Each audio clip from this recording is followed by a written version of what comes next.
ಒಂದು reception committee, ಒಂದು protocol committee, ಒಂದು ಟ್ರಾನ್ಸ್ಪೋರ್ಟೇಷನ್ ಕಮಿಟಿ, ಎಂಪಿಗಳನ್ನ working committee member, PC president, CLP, ACC members, AC secretaries, Karnataka ಅವರೆಲ್ಲ ಕೂಡ ಇನ್ವೈಟ್ ಮಾಡಕ್ಕೆ, ಕರ್ಕೊಂಡು ಬಂದು ರೂಮ್ ಇಡಕ್ಕೆ, ರೂಮ್ ಇಂದ ವೆನ್ಯೂ ಕರ್ಕೊಂಡು ಬರಕ್ಕೆ ಒಂದೊಂದು MLA ಒಬ್ಬೊಬ್ಬ ಮೆಂಬರ್ಗೆ ಅಟ್ಯಾಚ್ಮೆಂಟ್ ಮಾಡ್ತಾ ಇದೀವಿ.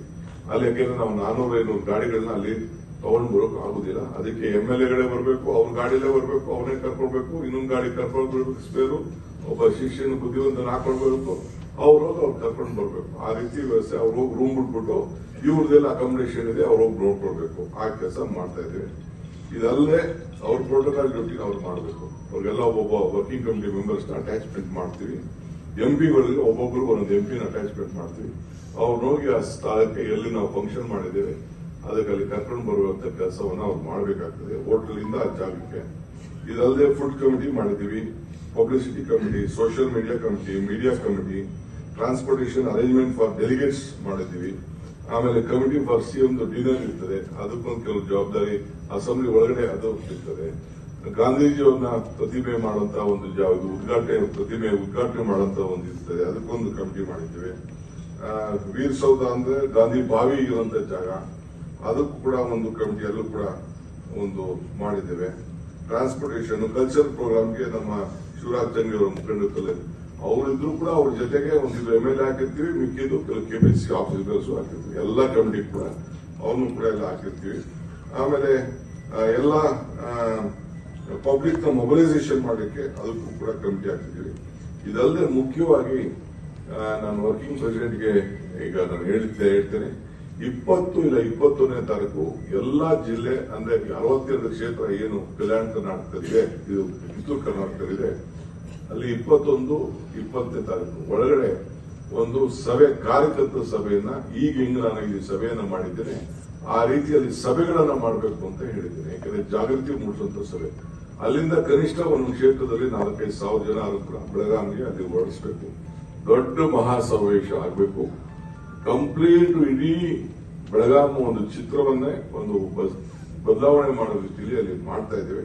ಅದಕ್ಕೆ ಎಲ್ಲರೂ ಕೂಡ ಅಲ್ಲಿಂದ ಇಲ್ಲಿಂದ ಜನ ಹೋಗೋದು ಬೇಡ, ಇಲ್ಲಿಂದ ಬರೀ ಲೀಡರ್ಸ್ ಹೋದ್ರು ಸಾಕ್ತಂಗೆ, ಇಂಪಾರ್ಟೆಂಟ್ ಕಾರ್ಯಕರ್ತರು ಬಂದ್ರು ಸಾಕ್ತಂಗೆ. ಕಣ್ಣು ನೋಡ್ಕೊಂಡು ನಾನು ಇತಿಹಾಸ ಪುಟಕ್ಕೆ ಹಿಂಗ್ ಹೋಗಿದ್ದೆ, ಈ ಕಾರ್ಯಕ್ರಮದಲ್ಲಿ ಸೆಷನ್ ಅಲ್ಲಿ ನಾನು ಪಾಲ್ಗೊಂಡಿದ್ದೇನೆ. 100 ವರ್ಷದ ಏನು ಒಂದು ವರ್ಕಿಂಗ್ ಕಮಿಟಿ, ದೇಶಕ್ಕೆ ಸ್ವಾತಂತ್ರ್ಯ ಬಂದಂತ ಗಾಂಧೀಜಿಯವರು, ಬಿಜೆಪಿಯವರಲ್ಲ ಇದನ್ನ ರೈಟ್ ನ ಹೋಲ್ಡ್ ಮಾಡುವಂತದ್ದು, ಗಾಂಧೀಜಿಯವ್ರನ್ನ ನಾವು, ನಮ್ಗೆ ಶಕ್ತಿ ಇದೆ, ನಮ್ಗೆ ಪರಂಪರೆ ಇದೆ, ನಮ್ಗೆ ಇತಿಹಾಸ ಇದೆ.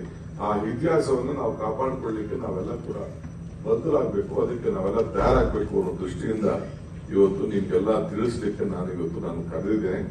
ಅದಕ್ಕೆ ನೀವೆಲ್ಲ ಇಲ್ಲಿ ಸಿದ್ಧರಾಗಬೇಕು. ಬ್ಲಾಕ್ ಪ್ರೆಸಿಡೆಂಟ್, ಜಿಲ್ಲಾ ಕಾಂಗ್ರೆಸ್ ಅಧ್ಯಕ್ಷರಿಗೆ ಹೇಳ್ತಾ ಇದ್ದೀನಿ, ನಿಮ್ಮ ಬ್ಲಾಕ್ ಇಂದ, ನಿಮ್ಮ ಜಿಲ್ಲೆಯಿಂದ ಎಲ್ಲ ಲೀಡರ್ಸ್ ನ, ಇಂಪಾರ್ಟೆಂಟ್ ಲೀಡರ್ಸ್ ಎಲ್ಲರಿಗೂ ಕೂಡ ತಿಳಿಸಬೇಕು. ನೀವೀಗ ನಮ್ಮ ಜನರು ಒಂದು ಪಾಂಪ್ಲೆಟ್ ನಾನು ಮಾಡಿ ಕೊಟ್ಟು ನಿಮಗೆ ಕಳಿಸ್ತೀನಿ. ನೀವೇ ಅದನ್ನ ಪಾಂಪ್ಲೆಟ್ ನ ನಿಮ್ಮ ಕ್ಷೇತ್ರದ ಹೆಸರಿನಲ್ಲಿ ಪ್ರಿಂಟ್ ಮಾಡಿಕೊಂಡು ನಾವು ಆಹ್ವಾನ ಪತ್ರಕ್ಕೆ ಟೈಪು ಎಲ್ಲ ಲೀಡರ್ಗಳು ಕಳಿಸ್ಬೇಕು. ಒಬ್ರು ಕೊಟ್ಟು ಒಬ್ರು ಕೊಡೋದು ಬಹಳ ಬೇಡ. ಯಾರು ಸಕ್ರಿಯವಾಗಿ ಕಾರ್ಯಕರ್ತಿದ್ದಾರೆ, ಯಾರ ಮುಖಂಡಗಳು ನೀವು ಮೀಟಿಂಗ್ಗಳಿಗೆ ಯಾರನ್ನ ಆಹ್ವಾನಿಸ್ತೀರಿ, ಅವರು ಕೂಡ ಎಲ್ಲ ಕೂಡ ಈ ಸಂದರ್ಭದಲ್ಲಿ ಈ ಸಭೆಗೆ ನೀವು ಹಾಕೊಂಡು ನಿಮ್ಮ ಖರ್ಚಿನಲ್ಲಿ ನೀವು ಬರಬೇಕಾಗ್ತದೆ. ರೈಲಲ್ಲಿ ಬರೋರು ಬರಲಿ, ಟ್ರೈನಲ್ಲಿ ಬರೋರು ಬರಲಿ, ರೈಲಲ್ಲಿ ಬರಲಿ, ಇಲ್ಲ ಬಸ್ಗಳು ಮಾಡ್ಕೊಂಡು ಬರೋದು ಬರಲಿ. ಆದಷ್ಟು ಬೆಳಗಾವಿನ ಅವಾಯ್ಡ್ ಮಾಡುವಂತ ಕೆಲಸ ತಾವು ಮಾಡಿ. ಜಾಗ ಸಿಕ್ಕಿದ್ರೆ ಬೆಳಗಾವಿನಲ್ಲೂ ಮಾಡ್ತೀವಿ, ನಮ್ದೇನು ಅಭ್ಯಂತರ ಏನಿಲ್ಲ. ಬೇರೆ ಯಾವ್ದಾದ್ರು ನಿಮ್ಗೆ ಜಾಗಗಳು ಸಿಕ್ಕಿದ್ರೆ ಅಲ್ಲೇ ಬೇಕಾದ್ರೂ ಮಾಡ್ಕೊಳ್ಳಿ, ಇಲ್ಲ ದೂರದಲ್ಲಿ ಮಾಡ್ಕೊಳ್ಳಿ. ಸೆಕೆಂಡ್ ಟೈರ್ ಅಕ್ಕಪಕ್ಕ 20-30 ಕಿಲೋಮೀಟರ್ ಅಲ್ಲಿ ಗೋಕಾಕಲ್ಲಿ ಮಾಡ್ಕೊಳ್ಳೋರು ಮಾಡ್ಕೊಳ್ಳಿ, ಕಿತ್ತೂರಲ್ಲಿ ಮಾಡ್ಕೊಳ್ಳೋರು ಮಾಡ್ಕೊಳ್ಳಿ, ಏನು ತೊಂದರೆ ಏನಿಲ್ಲ ನನಗೆ. ಹುಬ್ಳಿ ಧಾರವಾಡದಿಂದನೂ 1 ಅವರ್ ಮಾತ್ರ ಜರ್ನಿ ಇದೆ.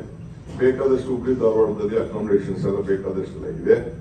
ಅದೆಲ್ಲ ಕೂಡ ನೀವು ಮಾಡ್ಕೊಂಡು ನೀವು ಪಾರ್ಟಿಸಿಪೇಟ್ ಮಾಡಬೇಕು ಅಂತ ನಿಮ್ಗೆ ಕೇಳಿ, ನಾವು ಅದನ್ನ ಫೆಸಿಲಿಟಿ ಮಾಡ್ಕೊಳ್ಳಿ ನಮ್ಗೆ ಹೇಳಿ ಬಹಳ ಕಷ್ಟ ಆಗ್ತದೆ. ಅದಕ್ಕೆ ತಾವೇ ಇದನ್ನ ಮಾಡ್ಕೊಳ್ಬೇಕು. ಆಮೇಲೆ ಕೆಲವು ಜನರಲ್ ಸೆಕ್ರೆಟರೀಸ್, ವೈಸ್ ಪ್ರೆಸಿಡೆಂಟ್ಸ್ ಏನಿದ್ದೀರಿ, ನಿಮ್ಗೆ ಕೆಲಸ ಇಲ್ಲಿ ನಾವು ಅಟ್ಯಾಚ್ ಮಾಡ್ತೀವಿ. ಈಗ ಸದ್ಯಕ್ಕೆ ನೀವು ಅಬ್ಸರ್ವರ್ಸ್ ಆಗಿ 21, 22ನೇ ತಾರೀಕು ಕೆಲವು ಏನು 60 ಕ್ಷೇತ್ರ ಇದೆ, 60 ಕ್ಷೇತ್ರಕ್ಕೆ ಜವಾಬ್ದಾರಿಯನ್ನು ನಾವು ಹಾಕ್ತೀವಿ. ಅಲ್ಲೋಗಿ ಮೀಟಿಂಗ್ ಗಳನ್ನ ಕಂಡಕ್ಟ್ ಮಾಡಿ ಕೊನೆಯವರೆಗೂ ಕೂಡ ಯಾವ ಕ್ಷೇತ್ರದಿಂದ ಎಷ್ಟೆಷ್ಟು ಜನ ಹೊರಡಿಸ್ತಾ ಇದ್ದಾರೆ, ಅವರು ಸಕ್ರಿಯವಾಗಿದ್ದಾರೋ, MLAಗಳು ಮಾಡ್ತಾ ಇದ್ದಾರೋ, ಬ್ಲಾಕ್ ಕಾಂಗ್ರೆಸ್ ಅಧ್ಯಕ್ಷರು ಮಾಡ್ತಾ ಇದ್ದಾರೋ, ಮಂತ್ರಿಗಳು ಮಾಡ್ತಾ ಇದ್ದಾರೋ ಅಂತ ಹೇಳಿ ನೀವು ವಾಚ್ ಮಾಡಿಬಿಟ್ಟು ಅವ್ರು ಎಷ್ಟು ಮಾಡಿದ್ದಾರೆ ಬಿಟ್ಟಿದ್ದಾರೆ ಅಂತೇಳಿ ಮಾಡಬೇಕು. ಆಮೇಲೆ ಕೆಪಿಸಿಸಿ ಅಂತ ಒಂದು ಕಂಟ್ರೋಲ್ ರೂಮ್ ವ್ಯವಸ್ಥೆ ಇರ್ತದೆ. ಎಸಿಸಿಯವರು ಬಂದು ಒಂದು ಕಂಟ್ರೋಲ್ ರೂಮ್ ಮಾಡ್ತಾರೆ. ಎಲ್ಲಾ ಕಡೆನೂ ಇರ್ತದೆ. ಅಲ್ಲೊಂದು ಕಂಟ್ರೋಲ್ ರೂಮ್ ವ್ಯವಸ್ಥೆಯನ್ನ ಮಾಡಿರ್ತೀವಿ. ಆ ಕಂಟ್ರೋಲ್ ರೂಮ್ಗೆ ಅಲ್ಲಿ ವ್ಯವಸ್ಥೆಗೆ ಇನ್ಫಾರ್ಮೇಶನ್ ಕೊಡುವಂತ ಕೆಲಸನ ತಾವು ಮಾಡಬೇಕು. ಎಲ್ಲರದ್ದು ಫೋನ್ ಇದೆ, ಎಲ್ಲರದ್ದು ನಂಬರ್ಸ್ ಇದೆ. ಆಮೇಲೆ ಯಾರು ಬ್ಲಾಕ್ ಪ್ರೆಸಿಡೆಂಟ್ಸ್ ಇದ್ದೀರಿ, ಯಾರು ಕೆಪಿಸಿಸಿ ಮೆಂಬರ್ಸ್ ಇದ್ದೀರಿ, ಯಾರು ಈ ಶಾಸಕರಿದ್ದೀರಿ, ಮಾಜಿ ಶಾಸಕರಿದ್ದೀರಿ, ಯಾರು ಡಿಸಿಸಿ ಅಧ್ಯಕ್ಷರಿದ್ದೀರಿ, ಆಮೇಲೆ ಯಾರು ಫ್ರಂಟ್ ಆರ್ಗನೈಸೇಷನ್ಸ್ ಸೆಲ್ ಡಿಪಾರ್ಟ್ಮೆಂಟ್ ನ ಅಧ್ಯಕ್ಷರಿದ್ದೀರಿ, ಅವ್ರದ್ದು ಫೋಟೋಗಳನ್ನ ತಾಲೂಕು ಇರ್ಬೋದು, ಡಿಸ್ಟಿಕ್ ಇರ್ಬೋದು, ಆ ಫೋಟೋಗಳು ಕೂಡ ಅವ್ರ ಹೆಸರು, ಅವ್ರ ಅಡ್ರೆಸ್ ಇಲ್ಲಿ ಕೊಟ್ರೆ ಅವ್ರಿಗೆ ಆದಷ್ಟು ನಾವು ಟ್ರೈ ಮಾಡ್ತೀವಿ. ಅವ್ರ ಹೆಸರುಗಳಿಗೆ ನಾವು ಡೈರೆಕ್ಟ್ ಆಗಿ ಅವ್ರ ಫೋಟೋ ಹಾಕ್ಬಿಟ್ಟು ಅವ್ರದೊಂದು ಐಡೆಂಟಿಫಿಕೇಶನ್ ಕಾರ್ಡ್, ಇನ್ವಿಟೇಷನ್ ಕೊಡೋಕೆ ಆಗ್ತದ ಅನ್ನೋದು ಕೂಡ ನೋಡ್ತೀವಿ. ಇಲ್ಲಿಂದ ಬರೋರಿಗೆ ಒಂದು ಪ್ರತ್ಯೇಕವಾದಂತ ಐಡೆಂಟಿಫಿಕೇಶನ್ ಮೇಲೆ ಮುಂದೆ ಕುಂಡ್ರಿಸಕ್ಕೆ ಸ್ಟೇಜ್ ಮೇಲೆ ಒಂದು ಯಾರು ಕುಂಡ್ರಿಸಕ್ಕಾಗುತ್ತೆ ಅಂತ ತಮ್ಗೆ ಗೊತ್ತಿದೆ. ಆ ಲೀಡರ್ಸ್ ಅಲ್ಲಿ ಇದ್ದಾಗ ಪ್ರೋಟೋಕಾಲ್ ಅಲ್ಲಿ ಸೆಕ್ಯೂರಿಟಿ ಝೋನ್ ಅಲ್ಲಿ ಯಾರು ಇರೋದಿಲ್ಲ. ಎಂಪಿಸಿ ಒಂದು ಸ್ಟ್ಯಾಂಡ್ ಅಲ್ಲಿ ಇರ್ತದೆ, ನಮ್ಮ ಎಂಎಲ್ಎಸ್ ಮಂತ್ರಿಗಳೇ ಒಂದು ಸ್ಟ್ಯಾಂಡ್ ಅಲ್ಲಿ ಇರ್ತಾರೆ, ಮಧ್ಯದಲ್ಲಿ ವರ್ಕಿಂಗ್ ಕಮಿಟಿ ಮೆಂಬರ್ಸ್ ಇರ್ತಾರೆ. ಅದು ಎಸಿಸಿಯ ಪದ್ಧತಿ ಆ ರೀತಿ ಇರುತ್ತೆ. ನಾವು ಸಂಘಟನೆ ಮಾಡೋರು ಅಷ್ಟೇ, ಕಾರ್ಯಕ್ರಮ ನಡೆಸೋದು ಎಸಿಸಿಯವರು. ಇದು ತಾವು ಗಮನದಲ್ಲಿ ಇಟ್ಕೊಂಡು ಇದಕ್ಕೆ ನಾವು ಸಿದ್ಧತೆಯನ್ನ ಮಾಡ್ತಾ ಇದ್ದೇವೆ. ಅದಕ್ಕೆ ನಿಮ್ಗೆಲ್ಲರೂ ಕೂಡ ನಾನು ತಿಳಿಸದೆ ಬರೀ ಬೆಳಗಾವಿ ಮಾಡಿಕೊಂಡು ಅಲ್ಲೇ ಮಾಡ್ಕೊಂಡ್ರೆ ಇದು ತಪ್ಪಾಗ್ತದೆ ಅನ್ನೋ ದೃಷ್ಟಿಯಿಂದ ನಿಮ್ಗೆಲ್ಲ ತಿಳಿಸಲೇಬೇಕು ಅಂತೇಳಿ ಪೂರ್ವಭಾವಿ ಸಭೆಯನ್ನ ಇವತ್ತು ನಾನು ಕರೆದಿದ್ದೇನೆ.